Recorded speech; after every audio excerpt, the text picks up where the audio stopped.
I'm asking a really cheesy question here. Okay. Yeah. All right. And this isn't for senior year 17-year-old Isaiah. This is for senior year 17-year-old, same type of situation as Isaiah. Right. If you can go back and give yourself a message from high school going into college, what would that message look like? It would be, this sounds kind of counterintuitive, but I think it would be don't take it so seriously. The two things I learned were about myself and was school wasn't for me at the time.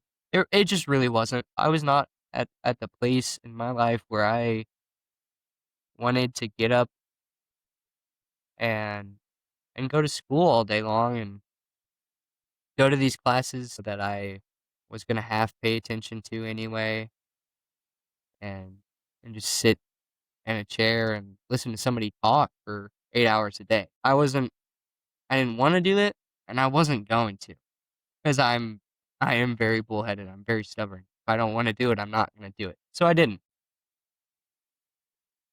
and I should have been more okay with myself doing that, but I also think part of the reason I didn't want to get up and go, was because I did take it so seriously, and I kinda wanted to stick it to whatever that voice was that was telling me, "Hey, you need to get up and go to class. You need to do this. This is why you're here. You need to get it done." And I wanted to say, "No, screw you. I'm gonna do whatever I want because I'm here because of me, and I get the choice. It's my choice to go to class." And it was so serious in my head like that. And if I would have just said, "Hey, at the end of the day, you're here because you want to be here," or one, make sure you're here because you want to. Yeah, If you don't want to be here, don't be here. I'll be here. And then two, okay, now if you're here, it's because you want to be here. So make it worth it. That's what I would say is one, for the first time in history, there are as many in the history of the US, there's as many like average paying jobs that require a degree as there are ones that don't require a degree. Like, this is the first time in US history that you can starting entry level without a degree is basically the same as with a degree. Whatever different reason, there's a ton of reasons for that, but it's the truth right now. It's not great. It's not a good thing, to be Right. honest, but it's true. And, I wouldn't have had the same opportunities if I had given myself a couple years before I went to school, but I wouldn't have wasted that opportunity. At the end of the day, I don't think I really regret not finishing school when I started it. I regret wasting the opportunity because I can go back anytime, but it's the fact that I'm never going to be able to go back at the same spot where I started. I wasted that. I I don't think it's necessarily a bad thing. I don't beat myself up about the governor's scholarship. I feel bad about it because I took that from somebody else. And to be honest, I probably should. I probably should feel bad about it a little bit because if if I was honest with myself, I would have said, "Hey, dude, you're not gonna do this. You're not gonna do this." So that's a lot to ask from a 17-year-old. Like, Nobody turns that down. yeah, and I I don't mean like I should feel bad because like I should beat myself up about it. I think I should feel bad because feeling bad about that means I've learned something. Like there's value in that, and the value is that I've learned who I was then, and that teaches me more about who I am now. I like I said, I think if I was just honest, I just wouldn't it wouldn't have been the time for me. And I think I wouldn't have wasted the opportunity. I would have gone back later and I wouldn't have had that regret. At the end of the day, I might regret of like, I had all this this opportunity for scholarships, but I would have done the thing anyway. I would have done it without it. And then I could even more say, yeah, I did that myself. Nobody helped me. Nobody gave me this scholarship. Nobody gave me, whatever. I did it all on me. And that would have been an even better achievement. And I think it would have worked out better. I think I would have actually accomplished it. So that's what I would say, that the two things. One, make sure you're there because you want to be there. And then two, remember that you're there because you want to be there. I also think I should have joined the military out of high school. I think I actually that would have been a structure that I would have been good at the time, because I was forced into it. Like college, I wasn't forced to go to class. That was the problem. The problem was I had the choice and I knew I should have gone, but I could choose not to. So I'm going to choose not to go. Surprises me that you say you think you should have joined the military. I didn't expect to hear that from you. Did I ever tell you about the time Matt and I went to join the Navy together? I don't know. I don't know if I ever said that or not. So, my best friend Matt, who later went to the Marine Corps, we're like, we should join the Navy. All right, let's go talk to the recruiter. So we went and talked to the recruiter. They looked at our scores and did some basic interview stuff, and he told me I would probably go nuclear. Now, you can always try to choose something different. Yeah. But at the end of the day, they can tell you where they're going to put you. Yeah. Right. And they looked at my test scores and said, you're probably going to go nuclear. Yeah. And I was like, well, what does that mean?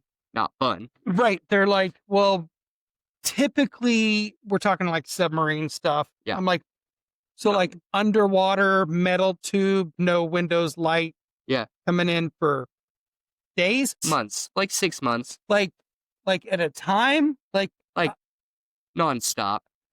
And I was like, okay, hey Matt, let's go grab a sandwich, right? And we'll come back and do this paperwork after we go grab a sandwich. And I was like, fuck this. I am not gonna get stuck in a submarine. I'm claustrophobic anyway. Yeah. And not like freaked out, but that would freak me out. And I was like, I couldn't deal with that. And that just kind of killed it all for me. Now there's other branches, other things I could have done, but that moment I knew that if I did go in, I wanted to be an officer. Yeah. Which means I needed more college, and at that time I didn't have it. Right. So if you would have joined, what do you think you would have joined? That's so funny, because I was going to say I should have gone nuclear. That was literally the thought, was because I got a couple buddies in the Navy now, and they're like 99 on an ASVAB. You should have gone nuclear, because it's like 18 months of school, like hard school, which again, I think the fact that it is so structured and so rigid, I could have done it. It would have been like a test, like, oh, do you think you can do this? Well, Right. Here's some really hard shit. And I would be like, yeah, I can do it. And I would do it. And then you do 6 months on in a tiny little room, which, open water scares the shit out of me. Open water is like my biggest fear, but I also love like tubing and jet skis on the ocean and all kinds of stuff. And cruises. Even though it terrifies me, I love that. I love it. I love it. And I love the anxiety during it. Is like, it's like an adrenaline junkie kind of feeling, I guess. It's not comfortable. It's not fun, but I still enjoy it. Because of the feeling? Despite the feeling. I like the fact that I'm doing this even though I feel like that. It makes me feel strong. It makes me feel like more, the fact that I feel out of control here, I'm still choosing to do this. So as strongly as I feel out of control, at the end of the day, I am in control. I'm totally in the control of that situation because I'm choosing to be there. Right. Okay. So like, it's like, that stupid Fault in Our Stars thing where he like puts the cigarette in his mouth and like, but he never lights it, like whatever that cheesy crap. But like that's it. It's like this is terrifying. This is awful. This is so uncomfortable. But at the end of the day, like I chose to be here. So if I can choose to like go through all this, like I can handle it, whatever. That's how strong I am. Okay. And you work 6 months in a nuclear engine, you leave for 2 months, you work 6 more months, you leave for 2 months, you work six, and then at the end of 2 years, you come out of it with a degree in nuclear physics and a $250,000 a year job, and every other experience that the military teaches you that like is one of the few places you can really get those experiences. And a lot of those experiences aren't good. Don't get me wrong. Like, like there's a lot of shit that comes out of that it isn't great.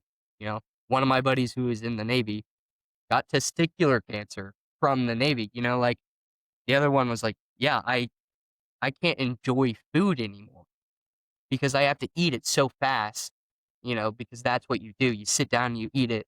Food is fuel. Like you don't have time to enjoy food. So even if he like really wants to savor something, he eats it all in a matter of like minutes. He like can't physically bring himself to slow down and enjoy food anymore.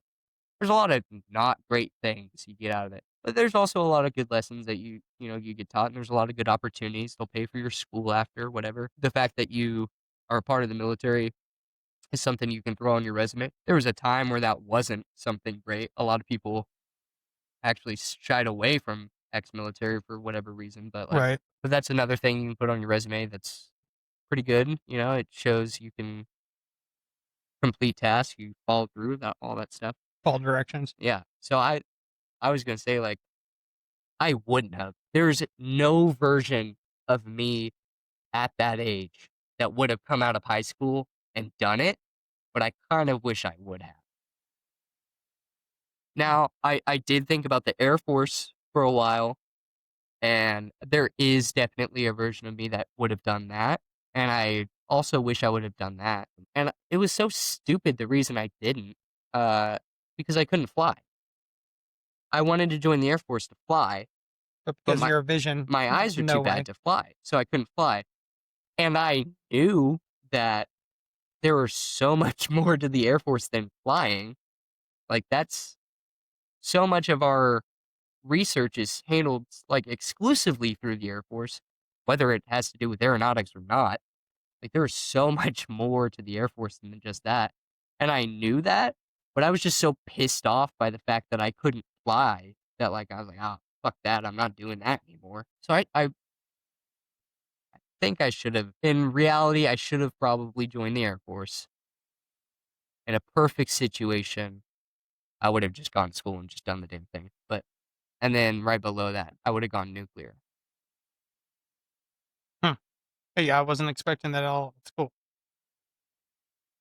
So you were talking about going away to school before you went to Europe. Oh, like talking about going to college Yes, and stuff. yes. Okay. Yeah, like okay. we were talking about going to see some other schools around the country, Yeah, where you might end up. Yeah. Because you knew your scores would be good enough to go wherever. Yeah. Right. That wasn't going to be an issue.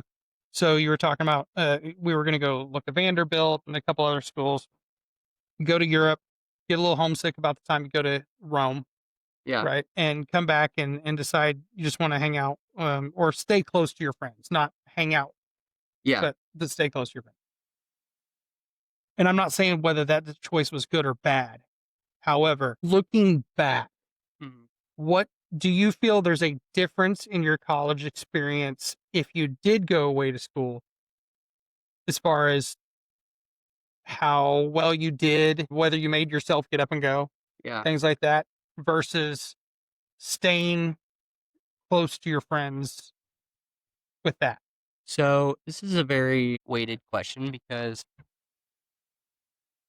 there's two outcomes here, and I really don't know which one is more likely. And I hate to say it, but I really don't know which one of these two is more likely. One, I would have buckled down because I would have had nobody, and I would have just lost myself in the work, and I would have got it done. The other one is I wouldn't have made it out. I would have been so alone that I genuinely don't know if I would have made it out. I either would have come home or not come home. At that age, that was that I don't think I've ever talked to you about that. That's what shut that down. That's why I didn't actually put any effort into going anywhere else. I was terrified. I didn't know. I was in such a terrible mental state that I knew if I left everyone that I knew and I had no safety net, I was probably gonna fall. You know? Well, then there wasn't a choice, No. right? I Yeah. mean, like, I'm glad that you thought about it enough to say that Mhm. versus go and find that to be the case. I don't even want to think about that, right? I mean, neither do you, Yeah. obviously. As much as I don't want to think about that, this is moments like that are part of the reason I actually wanted to even start this podcast because that conversation that we just had has gone through 9 million other kids' heads. You know, it's a lot of times it's I've got to get out of here because I don't have anything here and maybe I will there. Mhm. Right? For you it wasn't that, Yeah. right? There I don't think and correct me if I'm wrong, I don't think you've ever felt like you didn't have a support system. No, no, no, no, that was yeah, I never felt like that. I if there was any issue there, it was that I felt like a disappointment to that system. Not that I never had a system. I always felt supported. I just there was a lot of times where I felt and I knew it wasn't true a lot of times. A lot of the time I knew, you know, I wasn't a disappointment to you and mom and I wasn't a disappointment to anybody, but I still felt like that, Right. But it was never that I didn't have a support system. I never felt alone. Right. I mean, I was the exact same way. Yeah. I often say that my childhood, from my perspective, was very Leave It to Beaver, which is a very old reference for people of your age, but at the time they were the ideal family, right? It was very Leave It to Beaver until it wasn't. Yeah. Right? There was a specific moment in time and year that our world just fucking changed, Mhm. right? But up until then, from my perspective, it was okay, you have a family that loves you. You never have to worry about food on your plate or shoes on your feet or, you know, going home. You know where home is. You know, you have friends. It- None of that was an issue. So if I don't succeed at this, there's nothing to blame, but Yeah. right. Like it's the only thing I can blame. Like no matter what it was, if I failed, that's on me. Mm. And that scared the shit out of me because I didn't want to let people down that were all there because they were there, Mm. right? The worst fear in the world for me was to feel like I was disappointing someone else. Mhm. As a kid, it was my parents, and they never made me feel like a disappointment either. And then as a adult, it's my kids, right? When I look at massive difference between your generation and my generation and the generation before as far as like mental health conversations, right? I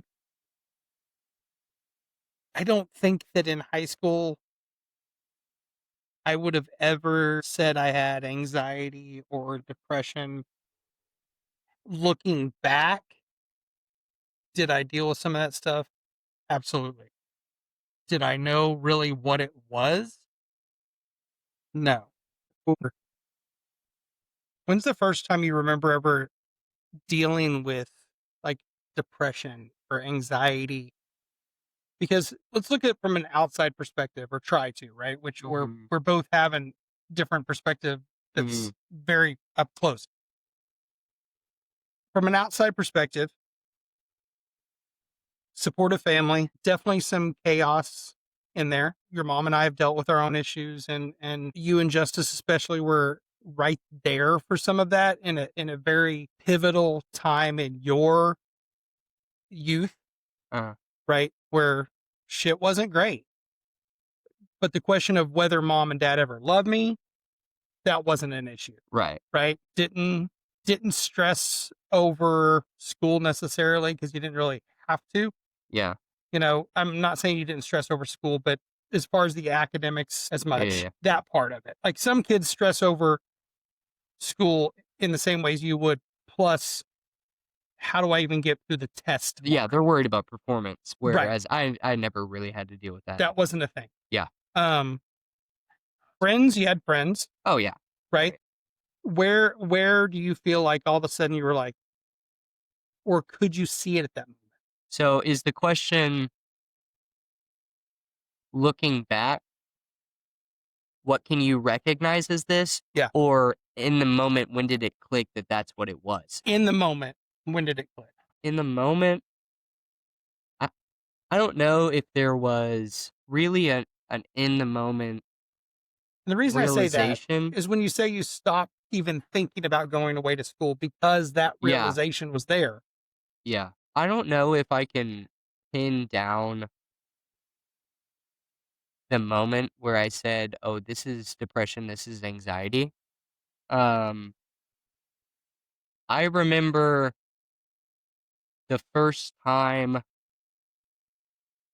the first time I realized that something else was going on, that I'm experiencing something that normal people aren't, but I don't know, I didn't realize what it was yet.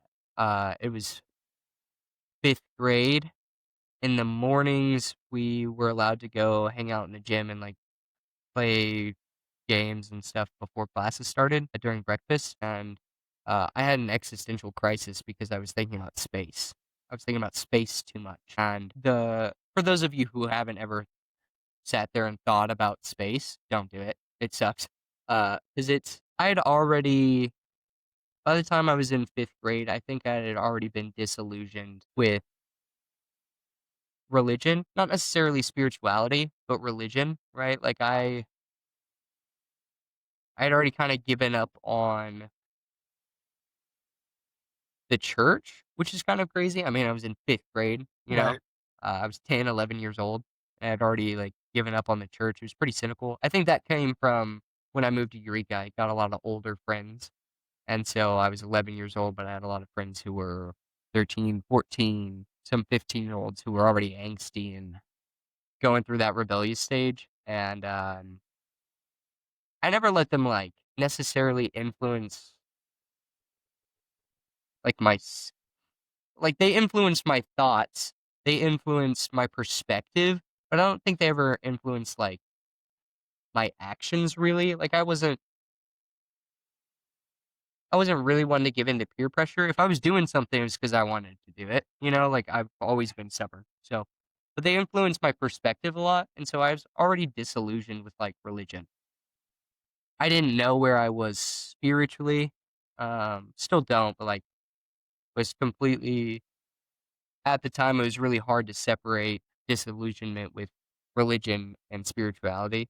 Right. Like, I thought, "Oh, I don't believe in the church, so I don't believe in God or an afterlife," or whatever that is, right? Right. Right. Right. Right. There were I was not yet at the point where I could separate those 2 concepts. And so, I felt very small just because of that, right? Just because, like, I wasn't if I didn't believe in the church and then I didn't believe in God, so I didn't believe in heaven, I didn't believe in an afterlife, and there's just a non-stop, unending, infinite expanse of just nothingness surrounding us. How infinitesimally small am I? Right. And how do I how do I matter beside, like, I never thought that I didn't matter to you guys. I never thought I didn't matter to people. I knew I mattered to my friends, and I knew I mattered to my family, and, uh, sometimes I struggled with whether or not I mattered to myself, Okay. but I never really I knew I mattered to the people around me. The problem was, how do I matter in a bigger scope? You know, like I felt like I could touch so many people around me, but it would never be enough because there's just so much, you know, like there's so many people that I will never interact with. And then on top of that, there's this space that I can just zoom out and zoom out and zoom out until this earth that is already so big is just nothingness. And like I felt I had a I think that's the first time I can like pin down a panic attack. Was I was just thinking about space in that gym and I had this crisis of like what does in the grand scheme of things I am so so so small. Right. So how can it matter? Yeah. And you said that was like 5th grade? Yeah. That's a lot. Yeah. Now I think that was anxiety. I don't think it hadn't gotten to depression yet. I definitely think the anxiety came first. Okay. I think the depression came from the anxiety. I don't think it's the other way around. For a long time, I thought it was the opposite. I thought I was anxious because I was depressed, but I think that was just because uh, I had dealt with the anxiety for so long that I didn't realize how good I had already become at dealing with it. Like, I remember being really small and I would cry, and I couldn't stop myself from crying, and I had no idea why.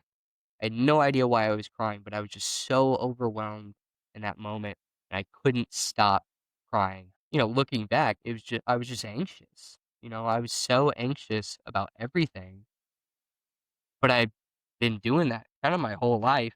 Right. So, you know, I learned to like that's all I knew. You know, I didn't know. It's like someone who didn't know they needed glasses until they were 18. It's like, oh, I didn't know I was supposed to be able to see the individual Right. leaves on the tree, Right. right? I didn't know that was a thing. I didn't know that you weren't supposed to be Anxious. anxious. You weren't supposed to be nervous about everything, you know? Which is weird that I say that because I also recognize that as a kid, like I was good at making friends. I was good at social interactions. I was good at like everybody's parents loved me. I was really good at that. But I think some of that was driven by the anxiety. I think I was so anxious about screwing it up, but I was smart enough to do it right. Right. I overperformed because I was like, oh, don't mess this up. Because the world would have come crashing down around me if somebody didn't like me. You know what I mean? And then eventually I think the depression came from that. It came That makes from, sense. you know, From that overwhelming weight just all yeah. the time of I can't fuck this up. I'm trying to think of what year it was that I picked you up from school and you had a panic attack and took you to the ER. I think it was my sophomore year. I'm pretty sure. We all have these things inside us that just come out differently. But I can tell you from a parent, watching your kids struggle with those things, it doesn't matter if the whole world goes through it or not. It doesn't matter if it's normal because it fucking hurts to watch. Yep. You're going, what can I do different? What can I do better to ease that? Can I take that away? And in the meantime, you also know that a lot of times you can't do anything different or you're not sure. And when I remember picking you up from school and taking you to the ER because thought you were having a fucking heart attack and how scared I was for you and but I also had to not show that, which is hard, you Mm, know, from a parent's perspective. It's hard not to lose your shit sometimes. And like you, I can be very passionate and so I have to be very careful not to lose my shit in those situations, because if I lose my shit, I lose my shit. Mm. Like, there's no in between. I mean, it's this or that, you know. Looking back, when you talk to your friends, I'm curious, because you're still friends with a lot of your friends. Not Mhm. all of them, but a lot of them, right? And I don't know if you guys have deep conversations or not. Maybe some of them and some of them you don't. But do you find that more kids had anxiety and dealt with that stuff in high school than you knew at the time? No, I don't think so, and I mean, but I'm not a fair person to ask that question to. I graduated with 30 kids. Right. We were all very close, all of us. Even, like, everybody had that every class ever has had that kid that was like, "Yeah, nobody fucks with that guy." Like, he's the one we don't like. We had that kid, and I would still eat lunch with him, like, we couldn't afford not to be super close, and it wasn't like again, I had a lot of older friends who were already exploring, like, mental health. They were already at that age where they were learning about this stuff. Like, I was friends with Arlo, who not only was he 3 years older than me, but his mom's a therapist, Right. and so, like, I was exposed to, like, mental health, that discussion, not just myself, but, like, the people I surrounded myself with very early, and like, some of it was healthy, some of it was actually destructive, but, like, we explored that topic very openly from a very young age. Like, one of my best friend and roommate right now, Jacob, had a very, very different experience. Like, he didn't admit until a year and a half ago that he suffers from some pretty bad depression and anxiety, right? And he would not have admitted that in school. And if you asked him that question, I'm sure it'd be the exact opposite. He would Okay. say, "Oh, yeah, there are so many people that I could talk to now that say, yeah, I was going through this too, but nobody would have ever known because we never had that conversation." I was fortunate enough not to be in that environment. That was always a viable conversation that was always on the table. And so I don't think anybody would surprise me with that because we've already talked about it. Right. That discussion was never taboo for us. There's nothing left for me to discover there. We were all very, very open about it. Myself, probably more open than others. Like, Zach definitely went through some stuff that he wasn't privy to sharing, even when I wanted him to, even when I would, like, yell at him, like, "Hey, I'm your best friend. You can talk to me about this stuff. Why aren't you talking to me about this stuff?" You know? Uh, but we were very even if we didn't talk about it, like, we were aware of it. We knew what that looked like and all that stuff, so we could still recognize stuff. Like, no, I don't think anybody would I could go back and talk to anybody, and they could surprise me by saying that. Like, they've either already told me or I would have known. But it's again, it's just objectively, I'm not a good person to ask that question to. I'm a very unique Because the circumstance. sample size is so Yeah, small, it and just doesn't make any, and just the type of environment, like Alpena is barely bigger than Eureka's school system, but I'm sure they don't have that conversation over there. You know what I mean? Like, right. we just lived in a small, very open, very diverse community that allowed for that to happen. It's crazy when you look at it that way. You take say Alpena, for example, or Berryville, or whatever, any other small, you know, less than 10,000 person population around, which Mm. there's a million of them, right? I can't imagine the number of kids that go through things like that aren't even able to have those conversations. As much anxiety and depression is bad for you when you're going through it, it's got to be horrible when you can't talk about it. Oh, yeah. I mean, yeah, that's at the end of the day, that's the big discussion, right? Right. Like, that's the problem is that it's not It's not even that, like, it's not dealt with enough. We're getting to that point where, okay, now the problem is we don't have the actual help.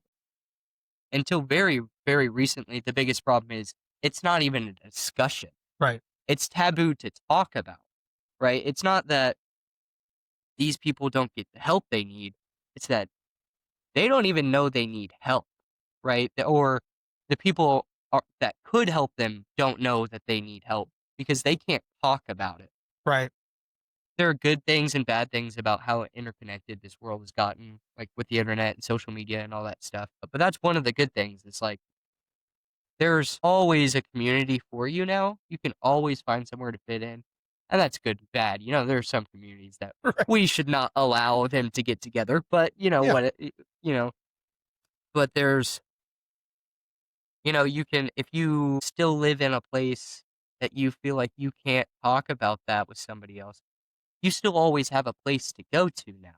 Right. You can get on Reddit, hashtag I'm depressed or / I'm depressed. There's your community. You know, you can find a place to talk about this stuff. So like, you know, that's been the problem. We haven't solved that issue, definitely, but I think it's gotten a lot better.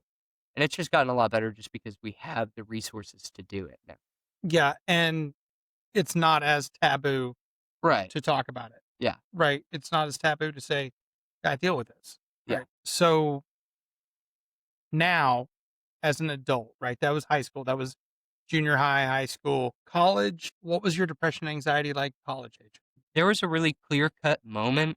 There were a couple clear-cut moments in high school that changed things for me. But I didn't have the knowledge or experience or wisdom to guide or figure out where that change was yet.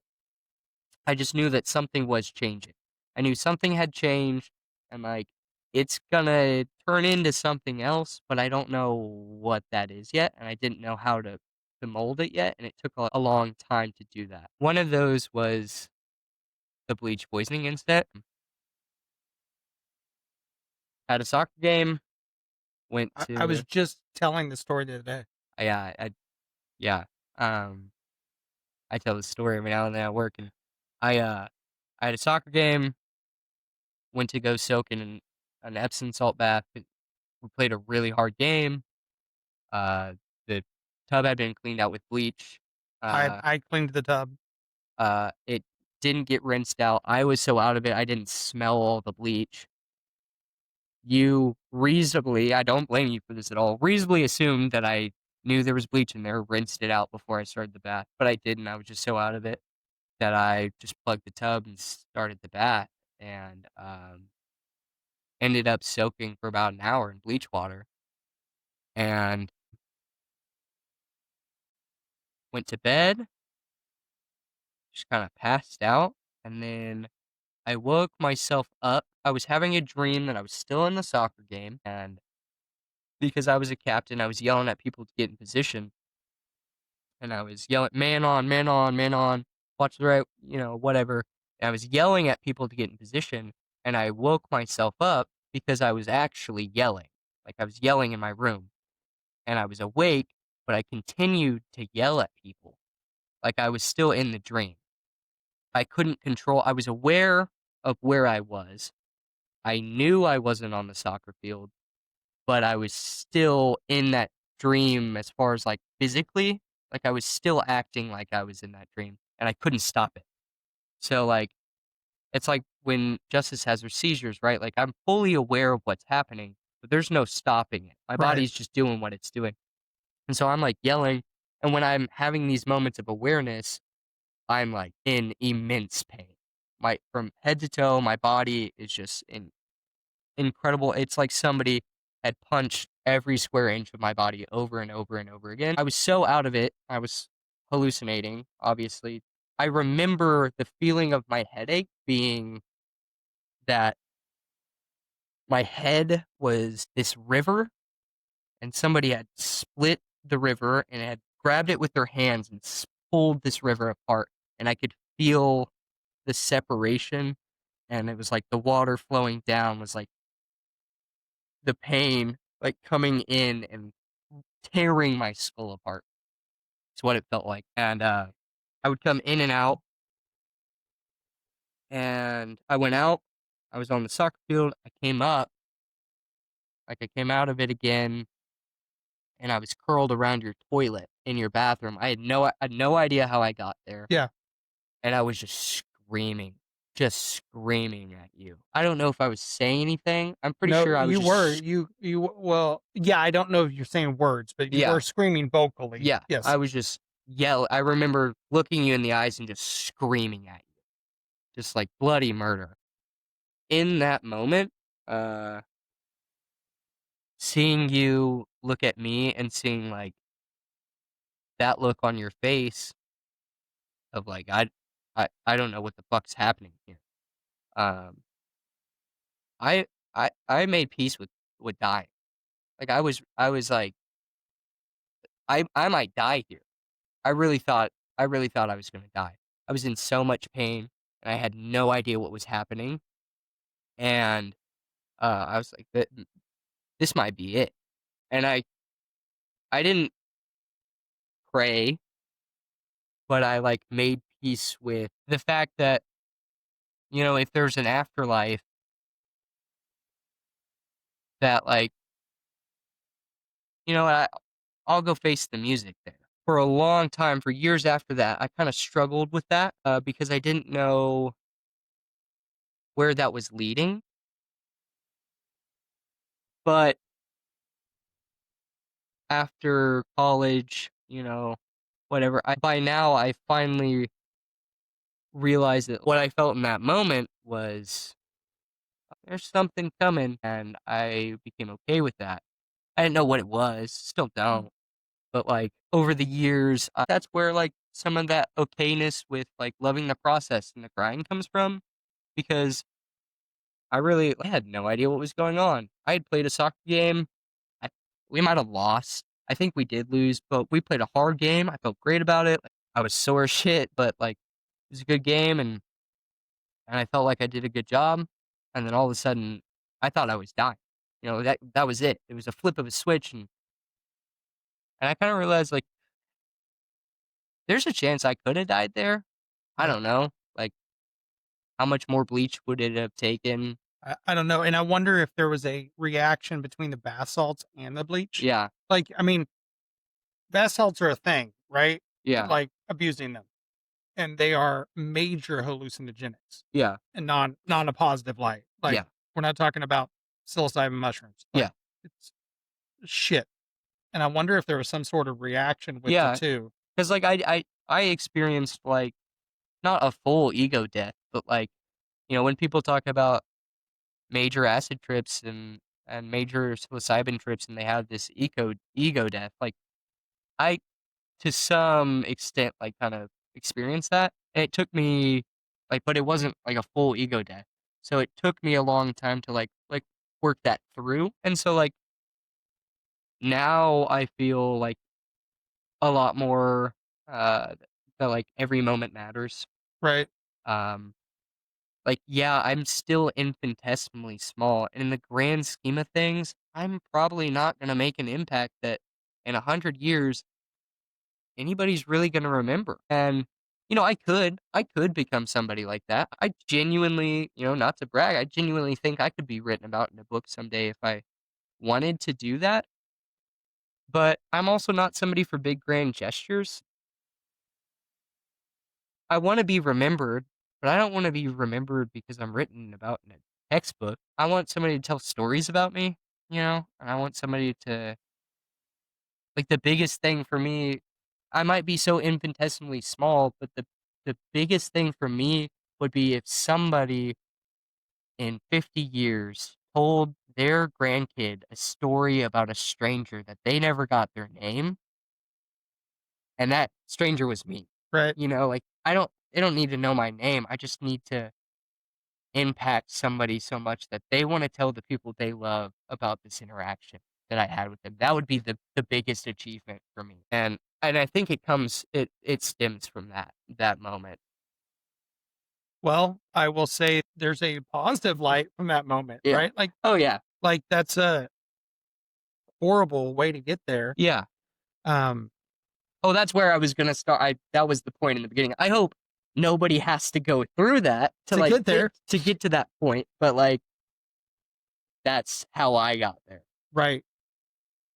Did it scare you for a while that it was almost like you had made peace with Oh, it scared the shit out of me. the prospect of dying? Oh yeah, it scared the shit out of me because especially with like at that time I was going through real depression. Like, I was going through suicidal depression at the time, and so it scared me that like, oh, what if that makes it easier? But I found that it didn't, because at the same time that I made peace that I could die in that moment, I realized I didn't want to.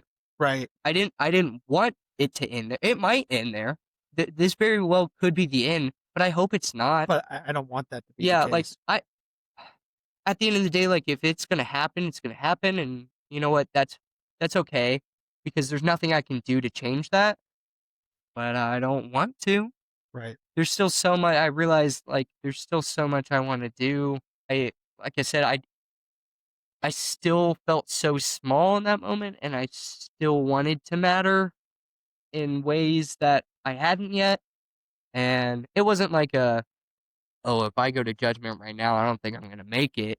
Right. But it was like, I want to, up my resume a little bit, So yeah, it did scare me that maybe that would make it easier when those thoughts came around.